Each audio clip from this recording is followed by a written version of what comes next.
What's up guys, it's me Jeremy, and finally I'm ready to teach you guys how to deal with ragers. I spent literally months theory crafting and preparing for this video, and it was definitely worth it. Let's get started. We all have those games where our teammates are annoying. I personally don't care when someone feeds, but when someone rages, oh my god, does it make me hate this game. Now, when attempting to nullify a rager and shut them down, it's important to understand the risks. If you fail with your psychological tactics and what you do backfires, it could end up in someone AFKing. However, I believe that the risk is definitely worth the reward, since I'd rather have an AFK player on my team than a rager. And if you succeed, you can turn them into a solid teammate. Throughout your Perils of YOLO Q, there will be 3 types of ragers that you will encounter, in order of how bad they are from worst to, well, less worst. The Flamer/Blamer, the Negative Nancy, and the Passive-Aggressive player. Each of them needs to be dealt with in a particular way, and using my nifty analogies, you can hopefully learn how. Starting with the Flamer and Blamer. Now these really are 2 separate types of ragers, but they're dealt with in the same way, so I've grouped them together.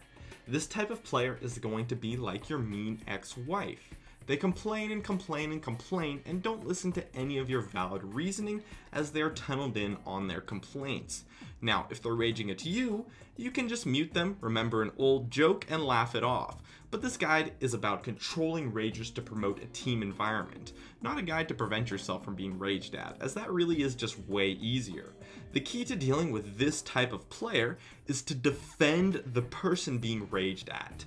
No matter how much they sucked, you can easily defend them with the line of, "It doesn't matter how much he or she sucked, this is a video game, no one deserves to be yelled at like that," and other things such as pointing out the positives in the person's play or in the overall situation. This tactic will cause the rager to start raging at you instead, thus removing the burden from the player who was initially raged at, just as if your ex-wife was yelling at that retail clerk and then you defended them. I mean, they're only doing their job after all. Anyways, after that you can either mute them once again or proceed to try to calm them down. Phrases like "shut up and play" work pretty well, and you can try telling them to relax or calm down like you would to any normal human being, but just like your ex-wife, that has a good chance of not working, so it depends on the person.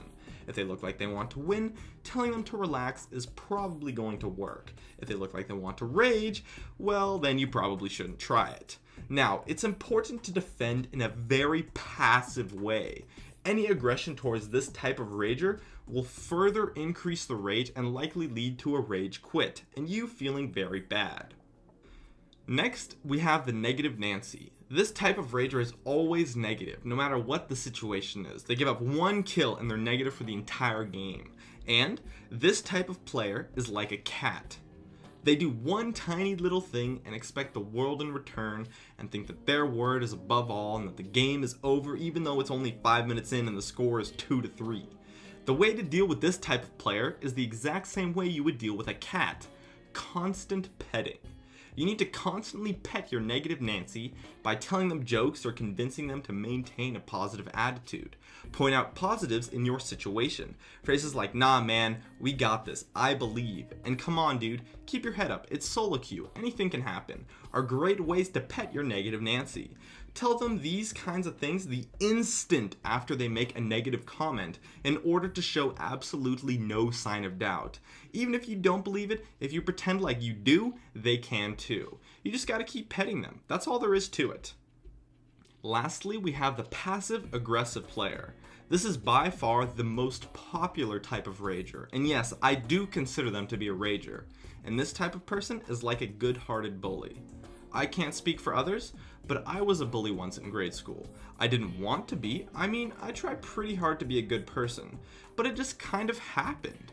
The instant I realized I was being a bully, I was very ashamed of it and made up for my actions. That is how the passive-aggressive rager is. They don't know that they're being a rager. They believe that they're simply giving advice to their fellow player, when in actuality they're doing it in a very mean way, to the point bordering on the edge of flaming.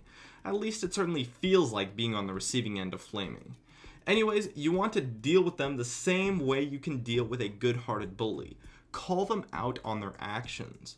One of the most common things from a passive-aggressive rager is asking why in a situation.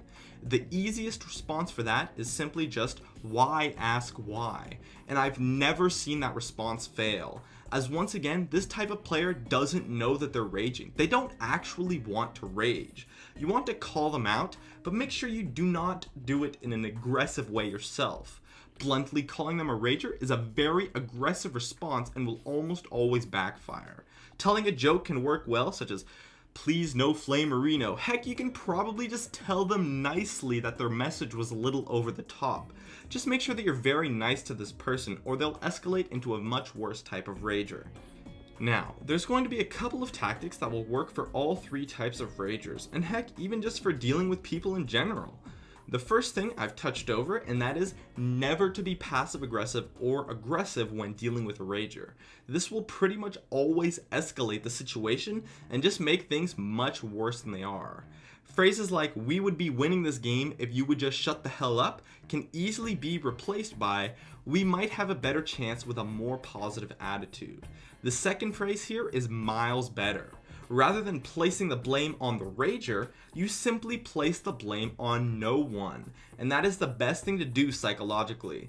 Always read your chat messages too before you send them out, as I find that when dealing with a rager, a good portion of your responses will end up being passive aggressive or aggressive, so I can just delete them and rewrite them when I do this, since it's very easy to end up raging at a rager, and also know when to stop talking too. Even if someone's been raging, once you get them to stop, you don't need to continually bust their balls, so once they drop it, you should too.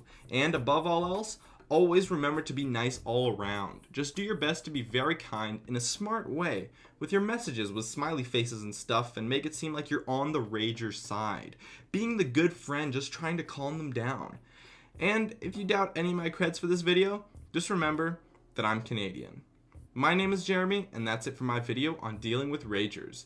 If you enjoyed this video, feel free to check out some of my others on the screen right now. I'd love it if you could support me with a like, and make sure to subscribe for some more awesome content in the future if you enjoyed this video. As always, thank you guys so much for watching, and I'll see you guys next time.